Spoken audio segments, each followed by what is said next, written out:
Ms. Grace Fu, Minister for Sustainability and the Environment and Minister in charge of Trade Relations, Honorable UN Secretary General Special Envoy on Water, Ministers, colleagues, friends, distinguished guests, ladies and gentlemen, good morning to all of you.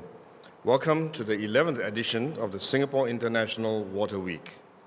This year, we are very happy to have 2,000 delegates joining us, including 700 global leaders and 500 exhibiting companies, and a further 25,000 trade visitors who are expected to visit the show. Over the next few days, the SIWW will feature more than 80 sessions, including roundtable and summits to discuss policies and strategies, workshops and forums to advance innovation, and the Water Expo to drive business partnerships. More importantly, the Water Week is where ideas are translated into action. This year, we'll see more than 50 product launches, 26 new project announcements, and 8 MOUs and contracts being signed. This is an important and timely event because water is fundamental to our economy, our society, and our lives. In a world facing climate change and greater uncertainty, water is also a matter of resilience. Yet the global water situation remains deeply concerning. Earlier this year, a United Nations report warned that the world is entering an era of global water bankruptcy. 4 billion people experience severe water scarcity for at least 1 month a year. Billions still lack safely managed drinking water and sanitation. Current agri-water management practices will also be insufficient to feed the world sustainably by 2050. Urbanization and climate change are adding to the pressure. For Singapore, these challenges are not just theoretical. We are a small island city-state with limited natural water resources. We have no large rivers or natural aquifers. Climate change will bring more dry and wet extremes. Our dry months may become drier and our rainy months wetter. In the longer term, if we do nothing, nearly a third of Singapore will be at risk of coastal flooding as sea levels rises. At the same time, our economy will continue to need more water as some of the fastest growing sectors like semiconductor and data centers are water intensive. Our non-domestic sector is expected to account for 2/3 of future water demands by 2065, up from 55% today. So we must act with urgency, but we must also plan with foresight. Water infrastructure takes time to plan and build. Water technologies take time to develop and deploy, and no country can solve these challenges alone. This morning, I will focus on 3 areas where we must make progress together: investment, innovation, and international cooperation. First, investment. Water security requires sustained long-term investment. It is not something we can wait to build only when a crisis arrives. We must plan early, invest consistently, and implement across decades. This has been Singapore's approach. Over the years, we have built up a diversified and resilient water supply system known as our 4 national taps: local catchment water, imported water, new water, and desalinated water. This strategy has served us well, but we cannot be complacent. We need to continue investing in our water infrastructure to support a growing population and our economy. Tengah Service Reservoir is a good example. Tengah is a new town in the west of Singapore. When completed, it will house around 42,000 new homes. It will be located near the Jurong Innovation District, an important node for advanced manufacturing and innovation. To support this new town and the surrounding developments, we have recently completed the construction of Tengah Service Reservoir, even before the town was fully completed. The planning for the service reservoir, in fact, started 10 years ago, back in 2016. This is what long-term planning and investment means in practice. It is not only about expanding capacity, it is about building resilience ahead of demand, integrating water planning with urban and economic planning, and ensuring that future generations inherit systems that are robust and reliable. The same principle applies today. We must plan and sustain investment over the long term.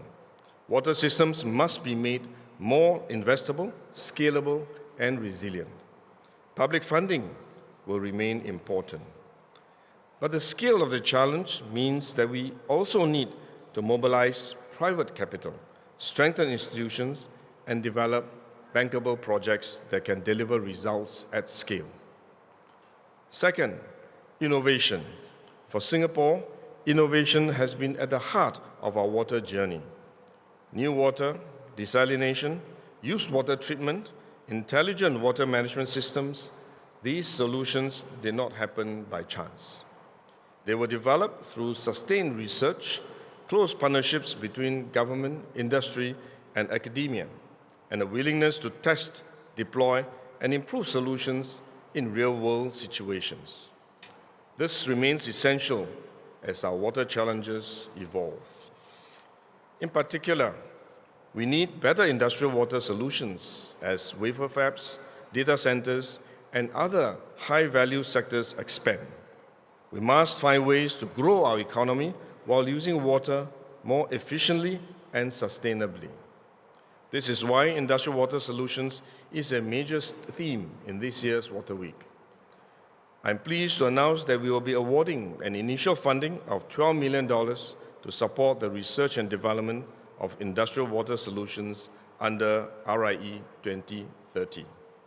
This initial funding will focus on two priority sectors that are critical to Singapore's economy among the most water-intensive: wafer fabrication and data centers.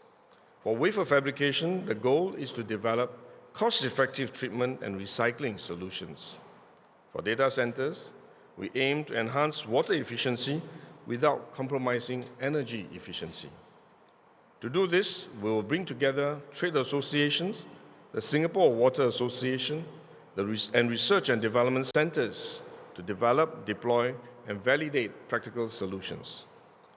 This builds on our long-running investments in water research and innovation.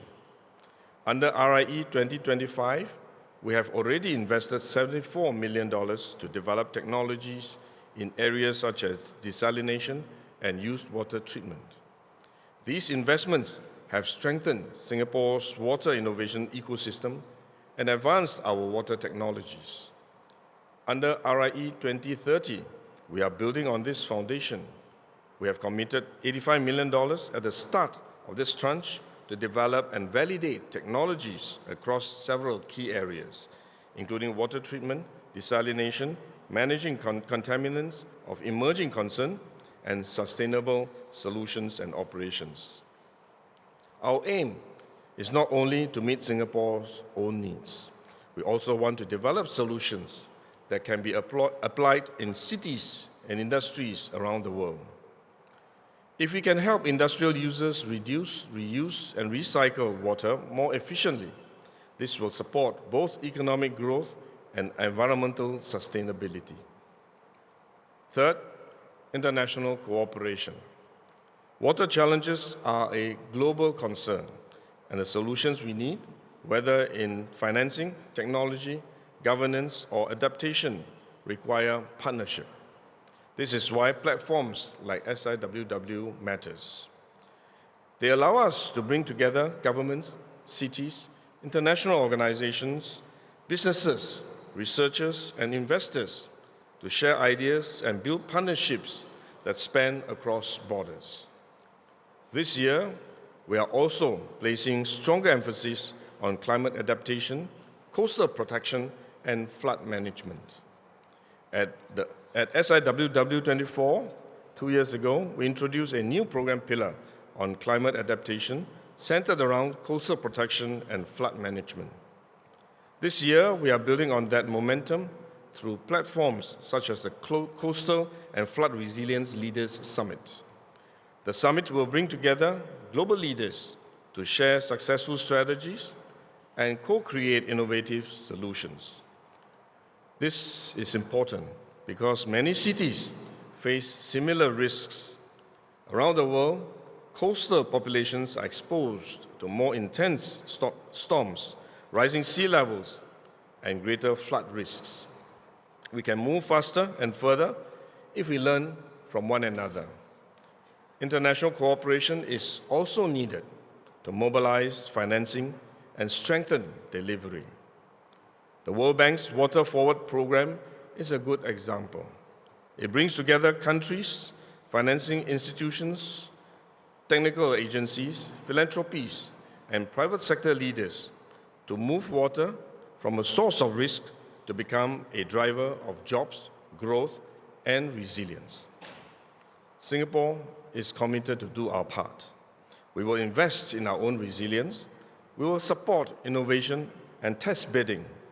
We will work with international partners and participate actively through platforms such as the UN Water Conference and the ASEAN Working Group on Water Resource Management to strengthen knowledge exchange on water sustainability and to promote water resilience. Water is more than just a resource. It is the foundation of life and the bedrock of a sustainable future. Let us make the best of the engagement opportunities at this week's gathering to renew our resolve, deepen our partnerships, and turn ideas into action. Together, we can better address the water challenges and build a more secure, sustainable, and livable future for all. I wish all of you a fruitful Singapore International Water Week. Thank you very much.